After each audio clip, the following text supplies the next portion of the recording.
In terms of calendar years, few have ever been as up and down for WWE as 2004. In terms of the good stuff, WrestleMania 20 was an absolute triumph, Eddie Guerrero won his first and only WWE Championship, and Randy Orton became the youngest world champion in the entire history of the company. As for the bad, well, that's sort of why we're here, isn't it? 2004 was chock full of random pairings, terrible storylines, and bafflingly executed matches. Sometimes with these lists, we have to turn to episodes of Raw or SmackDown to find the bad stuff, but not this time. WWE's pay-per-view output had us more than covered. Aren't we lucky?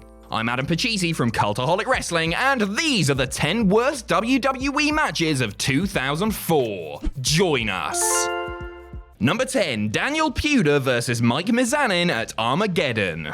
The final pay-per-view of 2004, Armageddon, was a really weird evening. Big Show beat Kurt Angle, Luther Reigns and Mark Jindrak in a handicap match, John Cena wrestled Jesus after the latter stabbed the former, and oh yeah, Angle pulled double duty by also wrestling Santa Claus earlier that night. Another oddity that took place was the final of Tough Enough. Daniel PUDER and Mike the Miz MIZANIN had survived several grueling weeks of competition and were tantalizingly close to getting their hands on the $1 million prize. How was this epic journey concluded? Why, of course, with a boxing match on a wrestling show for a wrestling contract. Like most scripted boxing matches in wrestling, this bout wasn't the best. Hang on, was it scripted? Does anybody know? Does anybody care? Either way, this was as rough as a sandpaper enema as the pair flopped around the ring like two mad avatars on Wii Sports. This bizarre spectacle lasted 3 one-minute rounds before PUDER was declared the winner. He won the entire competition, shot on Kurt Angle, got beat up in the Royal Rumble, and was released in 2005. Lovely stuff.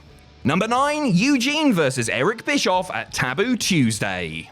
In 2004, the world was introduced to Eugene, the wrestling savant character played by Nick Dinsmore. To say this gimmick was controversial would be like calling the Human Centipede controversial, except I think more people got upset with Eugene. In kayfabe, he was the nephew of Raw general manager Eric Bischoff. Eazy-E wanted absolutely nothing to do with Eugene, so placed him in the care of William Regal. Eugene then ended up getting in a feud with Triple H, so you could say Regal did a terrible job there. After predictably losing to the game, Eugene entered into a rivalry with his uncle that culminated in a match at Taboo Tuesday. Well, I say match, what I mean is Eugene beating up Bischoff for 2 minutes before winning with a leg drop. The aftermath wasn't much better, as Jonathan Coachman and Vince McMahon also got involved, with the audience voting on Eric's punishment for losing. Because wrestling fans are evil, they decided that he should have his head shaved. You horrible people, how could you deny Eric his jet black locks? Oh well, at least we got Silver Fox Bischoff not too long after this. Whoa.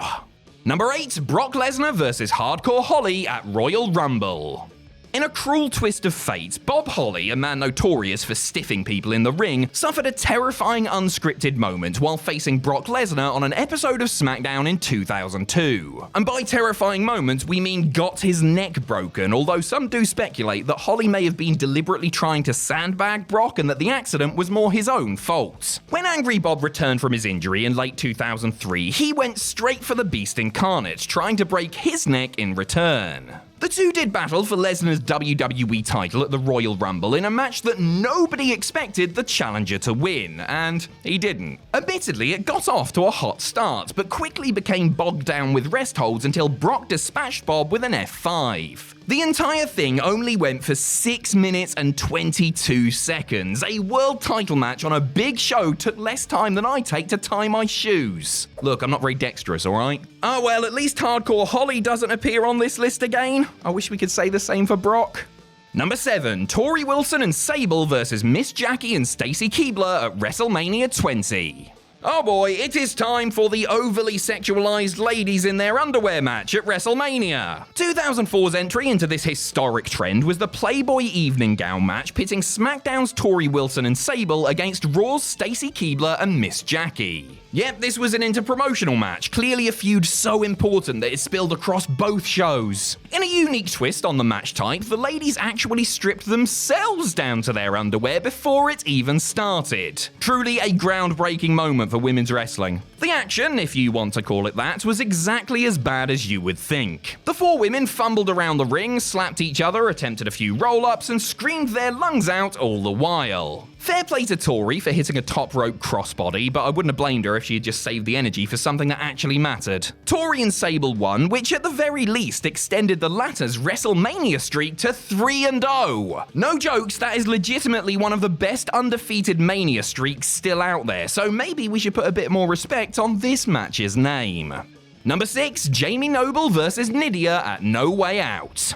Nidia was one of the first winners of Tough Enough back in 2001, while her male counterpart Maven got to eliminate The Undertaker at the 2002 Royal Rumble. Nidia had to put up with garbage like this. She was immediately put into an on-screen relationship with Jamie Noble as a trailer trash couple who hit it rich, Beverly Hillbilly style. The greatest piece of character development Nidia got was when she was blinded by Tajiri's mist. Noble would then take advantage of Nidia's blindness to help him win matches until she turned on him and instigated this match at No Way Out. Noble was forced to wear a blindfold to take on his former partner, whose sight had miraculously returned. What followed was 5 minutes of Noble blundering around the ring, failing to find his opponent whilst she kicked him up the bum several times. Like all heels in blindfold matches, Noble subtly lifted his hood to get advantage and the win, and like all audiences watching blindfold matches, we wish somebody had sprayed us with mist so that we wouldn't have to sit through this awkward, clunky mess.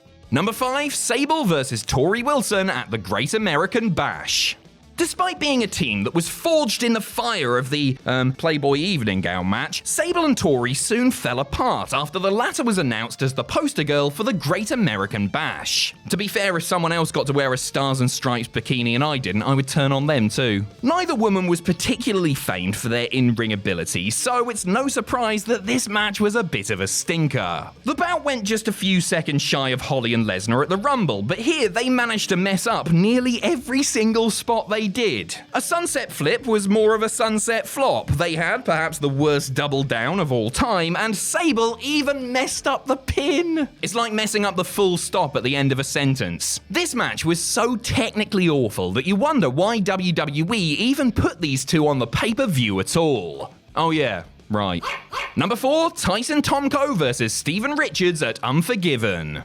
Former ECW wrestler and BWO member for life, Steven Richards was in WWE from 1999 to 2008. Apart from perhaps his run as the leader of Right to Censor, his time there is often forgotten by fans, which is maybe a good thing when it comes to segments like this. Around this time, Sweet Stevie had been dressing up as a woman to help Victoria win her matches, for reasons I still can't quite understand. After Richards attempted to help her win the Women's Championship at Unforgiven, Big Bad TYSON TOMKO decided that he had had enough. He called the mystery woman out to the ring for an impromptu match. Then came 6.5 minutes of TOMKO beating the ever-loving juices out of Big Stevie Cool. The poor lad got absolutely humiliated, stripped down to his bra and pants as the bout dragged on and on and on to a deafening silence. TOMKO won, but by that point it was far too late. Fans had completely lost interest in anything that was going on and just wanted to get to Chris Jericho versus Christian in a ladder match as quickly as possible. Number 3, CHRISTY HEMME vs. CARMELLA at Taboo Tuesday.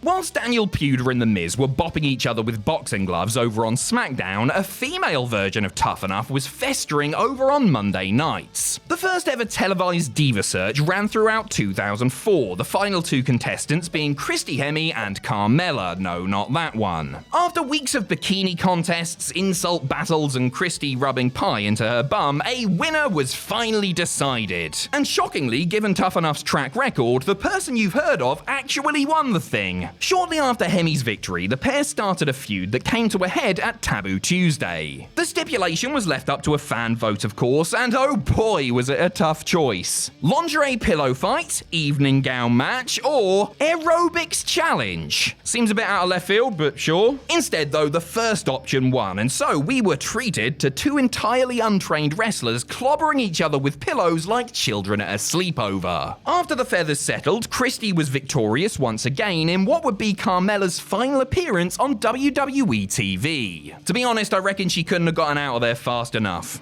Number 2, The Undertaker versus the Dudley Boyz at the Great American Bash.